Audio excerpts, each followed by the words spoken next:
Hi, first graders. We are on our next chapter of Charlotte's Web. We're on chapter 14. It's titled Dr. Dorian. The next day was Saturday. Fern stood at the kitchen sink drying the breakfast dishes as her mother washed them. Mrs. Arabelle worked silently. She hoped Fern would go out and play with other children instead of heading for the Zuckerman's barn to sit and watch animals.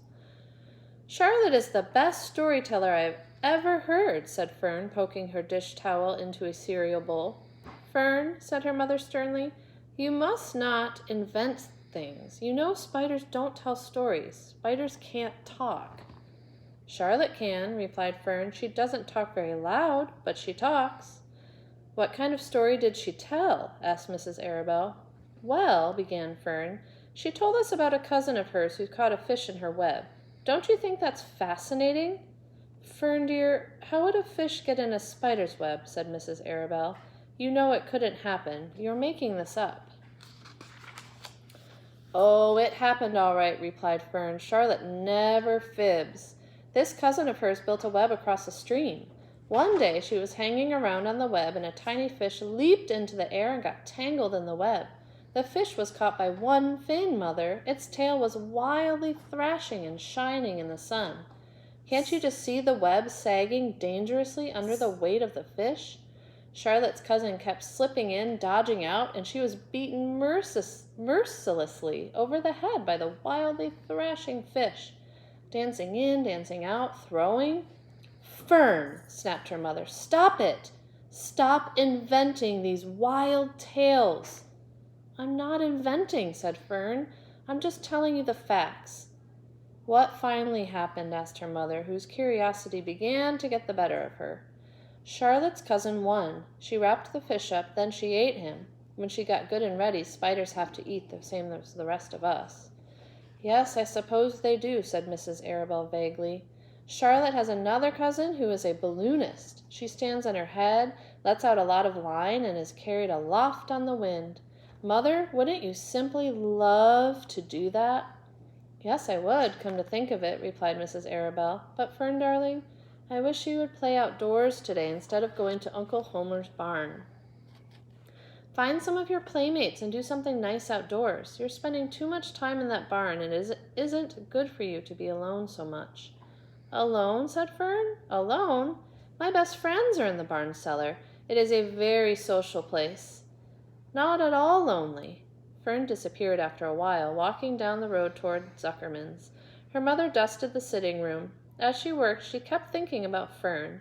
It didn't seem natural for a little girl to be so interested in animals. Finally, Mrs. Arabelle made up her mind. She would pay a call on old Dr. Dorian and ask his advice. She got in the car and drove to his office in the village. Dr. Dorian had a thick beard. He was glad to see Mrs. Arabelle and gave her a comfortable chair. It's about Fern, she explained. Fern spends entirely too much time in the Zuckerman's barn. It doesn't seem normal. She sits on a milk stool in a corner of the barn cellar near the pig pen and watches animals hour after hour. She just sits and listens. Dr. Dorian leaned back and closed his eyes. How enchanting, he said. It must be real nice and quiet down there. Homer has some sheep, hasn't he? Yes, said Mrs. Arabelle, but it all started with that pig we let Fern raise on a bottle. She calls him Wilbur. Homer bought the pig, and ever since it left our place, Fern has been going to her uncle's to be near it. I've been hearing things about that pig, said Dr. Dorian, opening his eyes. They say he's quite a pig. Have you heard about the words that appeared in the spider's web? Asked Mrs. Arabelle nervously. Yes, replied the doctor. Well, do you understand it? Asked Mrs. Arabelle. Understand what? Do you understand how there could be any writing in a spider's web? Oh, no, said Dr. Dorian. I don't understand it. But for that matter, I don't understand how a spider learned to spin a web in the first place. When the words appeared, everyone said they were a miracle, but nobody pointed out that the web itself is a miracle. What's miraculous about a spider's web? Said Mrs. Arabelle. I don't see why you say a web is a miracle. It's just a web. Ever tried to spin one? Asked Dr. Dorian. Mrs. Arabelle shifted uneasily in her chair. No, she replied, but I can crochet a doily, and I can knit a sock. Sure, said the doctor, but somebody taught you, didn't they? Here's a picture of Mrs. Arabelle speaking to Dr. Dorian at the office. You can see Dr. Dorian's beard that was talked about in the book. My mother taught me. Well, who taught a spider? A young spider knows how to spin a web without any instructions from anybody. Don't you regard that as a miracle? I suppose so, said Mrs. Arabelle. I never looked at it that way before. Still, I don't understand how those words got into the web. I don't understand it, and I don't like what I can't understand. None of us do, said Dr. Dorian, sighing. I'm a doctor. Doctors are supposed to understand everything, but I don't understand everything, and I don't intend to let it worry me. Mrs. Arabelle fidgeted. Fern says the animals talk to each other. Dr. Dorian, do you believe animals talk? I never heard one say anything, he replied, but that proves nothing. It is quite possible that an animal has spoken civilly to me, and that I didn't catch the remark because I wasn't paying attention. Children pay better attention than grown-ups. If Fern says that the animals in Zuckerman's barn talk, I'm quite ready to believe her. Perhaps if people talked less, animals would talk more. People are incessant talkers. I can give you my word on that.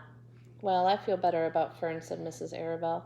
You don't think I need to worry about her? Does she look well? Asked the doctor. Oh, yes. Appetite good? Oh, yes, she's always hungry. Sleep well at night? Oh, yes. Then don't worry, said the doctor. Do you think she'll ever start thinking about something besides pigs and sheep and geese and spiders? How old is Fern? She's 8. Well, said Dr. Dorian, I think she will always love animals, but I doubt that she spends her entire life in Homer Zuckerman's barn cellar. How about boys? Does she know any boys? She knows Henry Fussy, said Mrs. Arabelle brightly. Dr. Dorian closed his eyes again and went into deep thought. Henry Fussy, he mumbled. Remarkable. Well, I don't think you have anything to worry about. Let Fern associate with her friends in the barn if she wants to.